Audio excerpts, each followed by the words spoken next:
Hey everyone, in this video I'll show you how to get more money in Farming Simulator 25. Let's get started. From the main menu, go to downloadable content.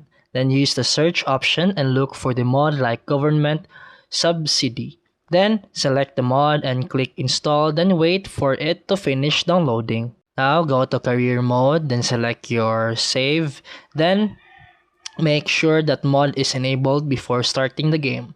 Once in game, open the menu and usually by pressing P, then go to the construction.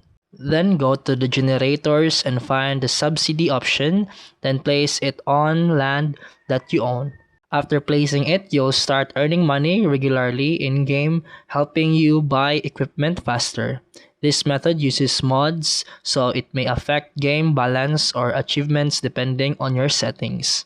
And that's it for today's video. If you found this helpful, please like and subscribe for more videos. See you in the next one.